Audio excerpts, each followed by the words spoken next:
Yeah, so we're going to be joined now by Jan de Grooijer of Schumann Associates, who's going to talk about a tsunami of EU funds. Jan, welcome.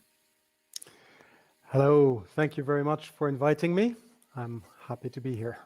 Nice to see you. Now, you are a real hero, Jan. You have survived 20 years in the world of EU funding and policy. And look, you can still smile. I think that is tremendous. I did read in my notes, actually, that when you get away from policy and funding, you're actually a beekeeper. So I guess, do those bees keep you nice and calm? Do they allow you to get away from all those policy documents? Exactly. Fantastic. Okay, well, look, we're all looking forward to hearing what you've got to say. You've got a nice cue in from the two guys before me. So we'll look forward to your presentation. The stage is yours. Thank you very much, Brian. Thanks for the introduction. Thank you very much for giving me the floor. I will start maybe with the presentation. I think Alessio and Martin just gave a perfect introduction to what this is about. There's this huge avalanche of funds to basically stimulate the recovery of the economies of the European Union to get us out of the crisis. First, we had the financial crisis and then the COVID crisis. So it's been really tough years for many European economies. And the European institutions in the member states have made a tremendous commitment, as Martin and Alessio just explained. So what I will endeavor to do in the next 20 minutes or so is to give you a little bit of an overview of what these funds are and what they mean for digital transformation. Of course, in that time, I can hardly break down nearly 2 trillion worth of funds and exactly what they do and how it's going to be used. But I hope to give you a little bit of a taster and an outlook. Because one element that I think is the most important message for you to remember, if you don't follow any of the other slides, there are 2 key messages. One, this money is very much aimed at driving the digital transformation of the EU. So this is one of the key priorities in these investment funds. And 2, these funds are to stay for the next 7 to 9 years. So we will talk a little bit about in a minute on the timings, but they will shape public sector investments in the years to come. Of course, the highest impact is going to be in the coming 2-3 years, where many of our government revenues are just recovering because they've over-indebted themselves, they have diminishing revenues themselves, and so these EU funds will be a huge proportion of the public investment, but even in the future, they will continue to shape things. Maybe just a very one line on my company, Schumann Associates. We're Brussels-based or Brussels-founded consultancy. Our core business is EU funding. We've actually worked with Cambium and actually before that with Motorola for many years, working on EU funding strategies, positioning. We were actually involved with Martin and Alessio specifically on the Wi-Fi for EU programs just recently. And then because a lot of the funds that we're going to talk about are actually implemented or spent in the countries, over the years, we have opened antennas in many of the countries, as you can see on the map, just to be closer to the action.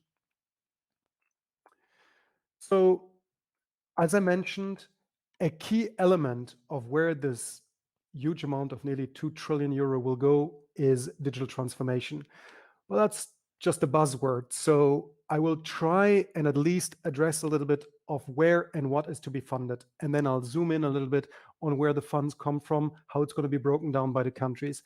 But maybe I'll start first with where's this money actually going in terms of investment priorities. So, and I think a key one that is of interest for you is right there at the bottom right in a way. I had it last, but maybe I'll start with us, and that's connectivity. Connectivity is key. In fact, it's the fundamental enabler. And I think you know this better than anyone. This is the technology that drives all of the digital transformation. If there's no connectivity, there's no digital transformation. So the EU, I will just we don't know the final numbers yet. They are still under negotiation of how much of this funds that we're talking about is actually going to go to connectivity. But just to give you an idea, these EU budgets run in 7 years. Yeah, so they're not annual budgets as for most member states, but 7-year budgets. So in 2007, 2013, we had about 2 billion for infrastructure investment. Now in this period, 2014, 2020, we had 6 billion, so 3 times more. And we don't know yet the number, but we already know that the number is going to grow significantly now for the 21-27 period. So I don't know the number. All I can tell you, it's going to be more than 6 billion. Maybe 10, maybe 12, I don't know. We'll find out. So that's just the starting point. But then, of course, the EU now wants to go beyond connectivity. They want to go to the application layer, if I may put it like this. And there are many, many elements. Of course, e-government, e-education, e-health, as you can see there in green, they continue to be drivers. They have been with us for many years. This is where the EU has invested for many years, and they will continue to invest there. E-health, of course, as you can imagine, is written in nearly all of the country strategies in one of the top priorities. In Spain, there's like a 10-fold increase in the healthcare budget. It's tremendous. But in nearly all the other countries that we've analyzed in the EU, be it in Poland, in the Czech Republic, in Greece, or whatever, the e-health investment will boom. But then there are emerging elements that maybe in the past were not so much on the agenda of where the EU funds went. And I would put first and foremost there the Industry 4.0, or Internet of Things for business, what they might also call 5G campuses, but there are many, many applications around this. And this is something in the past where the EU thought, okay, this is for the industry to invest in. This is not for us, public sector, to invest in. But this thinking has changed, and we see nearly all of the countries allocating some of this money now to this Industry 4.0. And this is going to be a new emerging, and I think therefore also an area where you can still shape things, where you can put your mark on how these funds are going to be used. The other element that has been there for a while, but I think we're going to see an explosion, is the whole smart utilities, smart grids, environmental monitoring, etc. And finally, smart transport, smart cities. We're going to see a boom there as well. Smart cities, of course, has been with us for a long time, but there is an understanding or lesson learned from the previous budgets that it's difficult for central governments to manage funds for monies that de facto need to go to the municipalities. And the Wi-Fi for EU program that you know was kind of a pilot in getting closer to these smaller entities, if I may say, so municipalities and communities. And we're going to see an emergence of more funding for smart cities in nearly all the European footprint. So that's just a short snapshot. And I mean, we could spend probably hours just going deeper into these, but I just wanted to give you a short overview of where we see that these funds will go. So it'll start with connectivity, but it will have many of the application layers as well. Now, next, I want to look at where do the funds go and where do they come from. So I think Alessio mentioned it. There are 2 main budget lines, if I may put it like this. Yeah, one is called the Recovery and Resilience Facility.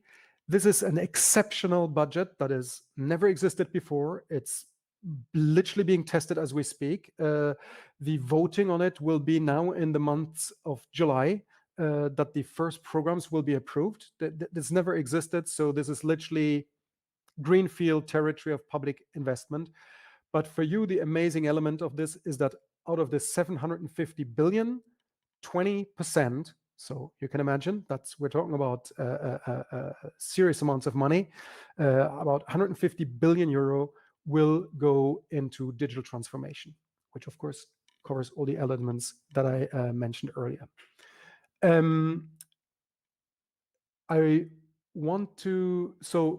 Another element that is very important with this Recovery and Resilience Facility is that it's what the Commission calls front-loaded.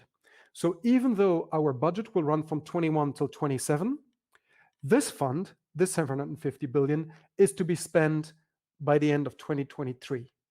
So this is money with, well, fast disbursement time frame. I know if you have to do quarterly reporting, you have a different conception of fast. But in terms of public administrations, considering they're planning an entire new reality of funding, it is very fast. As you know, in the public sector, the sales cycle is normally at least a year. And to basically have a doubling of funds accelerated into 2.5 years is a challenge that so far, honestly, no country has so far done. So we will see how this will pan out. But for sure, we're going to see a tremendous increase of public sales opportunities very quickly. So here, I just want to give you a little breakdown of where these funds will go. So you see there the distribution. And it's interesting because those of you that have followed European Union funding, you know that basically there was one rule: Poland gets most of the money. Yeah, and we will get to the, let's say, traditional funds in a minute. But in these special recovery funds, the money was distributed slightly differently. It was distributed more on the basis of what impact did the COVID crisis have on the economy of country X.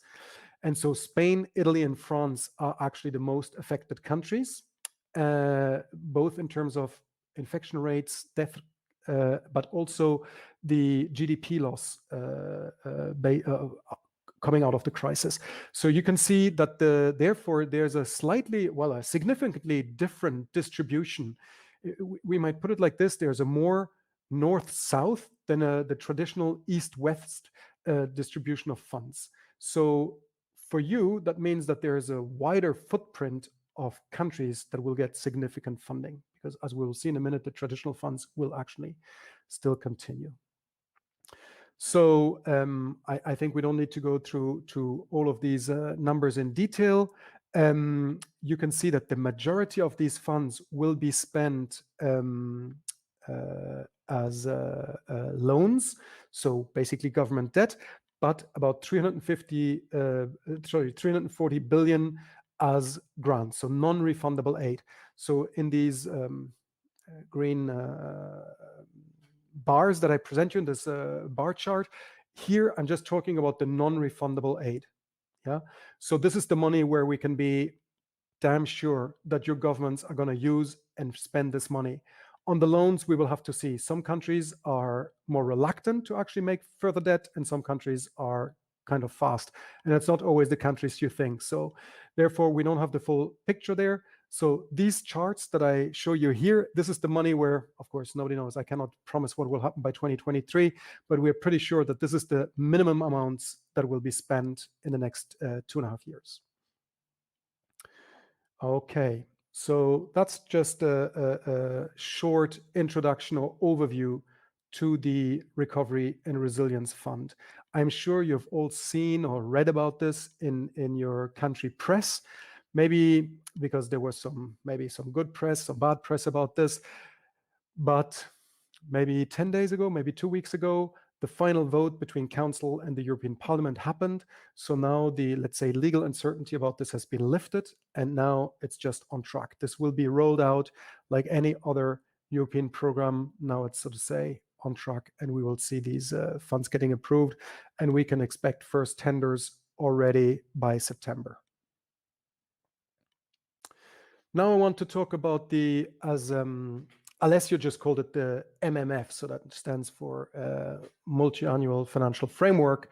So this is the traditional budget, the budget that the EU runs on since the 1950s. And as I mentioned, this is a 7-year budget. So here you see this is the budget for 2021-2027. So as I just mentioned, the recovery fund is on top of the traditional budget that the EU is spending, which is about 1 trillion. This is how we end up at just over 1 trillion. This is how we end up with the 1.8 trillion, the traditional budget, plus the 750 billion from the recovery. So this funding, so these traditional budgets, is of course broken down into many, many elements, but the key element that interests you, which is the investment part of it. Yeah, I mean, we don't care about the running costs of paying whatever civil servants pensions in Brussels or whatever, but the part that interests you, which is the investment into the economies in your countries, this is what I want to focus on, and that is known as the European Structural and Investment Funds, hence my horrible acronym ESIF, European Structural and Investment Funds. And I'm sure many of you have come across them in your works in the past. And these are distributed in the traditional way, so nothing to do with the crisis. They're distributed according to GDP per capita in the countries. So in a way, the lower the average income is in country X, the more money they're going to get from the EU. Yeah. So, and you can see basically, this is what I mentioned before. Basically, the countries in the eastern part of Europe get significantly more funds than in the western part, maybe with the exception of southern Spain and Portugal. So here we have a very different distribution than what I mentioned earlier on the recovery fund. I'll look into how much goes to each of the countries in a minute. But again, what I wanted to mention is that the focus in this, I mean, it's great in a way that Martin and Alessio invited me to speak today, because we're really at the beginning of a crossroad this year. And so literally now is when all of these funds start and come online. So we're really at step zero of these budgets. So everything I'm telling you about is yet to come. So they're future sales opportunities, so to say. And again, digital transformation is one of the core elements in these investments. And again, exactly as I mentioned before, it'll be broken down on the one hand into the infrastructure investment to make sure that all the citizens in the EU, but also all the businesses, have access to gigabit connections. The objective is that by 2030, everybody should have access to a gigabit connection. But also, and more importantly, if I may put it like this, use cases or service layer, smart city investments, e-health, smart transport, etc., etc. So everything I mentioned earlier in terms of what type of investments will be funded is still true for these budgets and funds. Here you can see a little bit the breakdown of how much goes to which country. And you can see here Poland really outshines everybody else.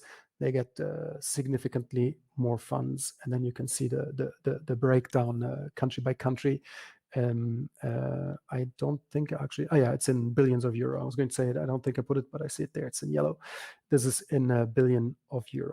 So obviously it's a mix between income per citizen, average income per citizen, and population size.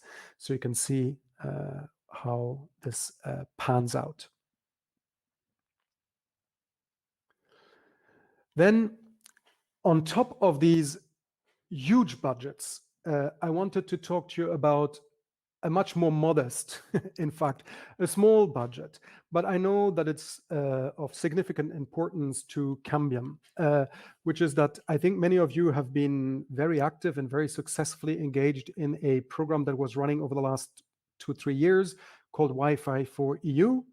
And as some of you might know, the Wi-Fi for EU program was funded under a budget called Connected Europe Facility, CEF. And the CEF program also continues. So in comparison to the two big mega budgets that I just presented, it's tiny. It's 2 billion euro, yeah, for all 27 countries. So not for one country, but all 27 countries together have a budget of 2 billion euro to be divided. And the CEF budget will invest into many different aspects. But one aspect will be these 5G communities, and which in a way is the successor program to the Wi-Fi for EU program that I think you're very familiar with. So I just want to use my last 3 or 4 minutes to give you a little bit of a sneak preview. As I said, all of these, everything I'm presenting is still under discussion, under negotiation. None of these programs has been finally approved or voted. So all of this is still in flux, but I think we have a pretty good outlook of what things might look like. So the idea behind these 5G communities is to create, if I may put it like this, like a seamless continuum between, on the one hand, the 5G coverage, and so notably the large-scale 5G deployment by the operators, but also the along big, let's say, transport routes. But then what do communities, what do notably rural communities get or do? And here the EU is aware that there is, in a way, a lack of use cases, a lack of maybe investment capabilities in rural areas. And so the objective is to create, and we will only see how this pans out in September. The call is supposed to come out, but we suspect it will be something like 100 pilot projects. So let's say 4 per country. So it's not many. Yeah, it's nothing like the Wi-Fi for You. There were about, I think, 9,000 Wi-Fi for You municipality beneficiaries. Here there will be only 100. So significantly less, but the average project size is going to be much higher. It's not like the Wi-Fi for You, which was 15K, one-off, very simple procurement. Here it'll be integrated projects to look at use cases of 5G. And I'm not at all an engineer, but I think from my discussions with Martin and Alessio before this conference that this could be interesting to you. Because what CEF will do is to fund and finance the 5G connection of municipality X, but then it'll be up to the municipality to get other funding to create the use case. And that could be health application, disaster prevention, it could be education, anything. The objective is that this use case is a public service, so something offered by the, I don't know, either the municipality or municipal-owned utility or company. So basically, it'll be closed network solutions that can benefit from the greater connectivity provided. But the use cases, we don't know yet what they might be like. But I think, if I understood, unless you're right, you have 5G compatible or 5G style solutions. And this could be very interesting. Yeah. So the red part that you see there, the 5G infrastructure, is what's going to be funded by CEF, but it's only going to be funded on the condition that these green use cases are being developed. And the use cases, I mean, I just put 3 examples there, but it could be anything. And so here, I think you have a huge freedom to talk to some of your municipalities that are your customers already anyway, to develop with them maybe some of these pilots. The objective of the European Union is that, as I said, there will only be maybe, I say 100, maybe it'll be 150, maybe it'll be 80, I don't know, projects, but they will be much larger. There will be, I guess, between 1 and 5 million euro each. But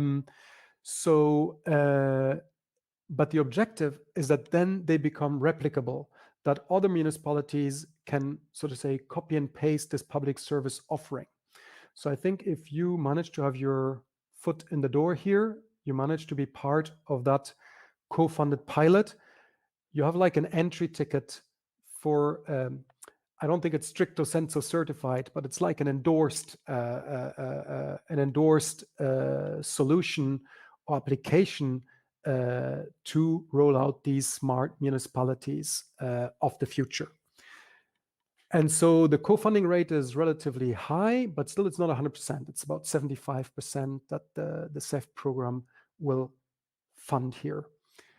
There are other discussions. So as I said, it has to be on a public service level, so not a commercial offering. The municipality has to, so to say, offer this for free for the end user, be it the hospitals, the schools, the education receivers, whatever. Therefore, it's not clear, but theoretically, if such a public service model could be developed, it's also possible potentially to do this for smart farming, potentially for an Industry 4.0 application, maybe because the municipality supports a local business park or such like. Yeah.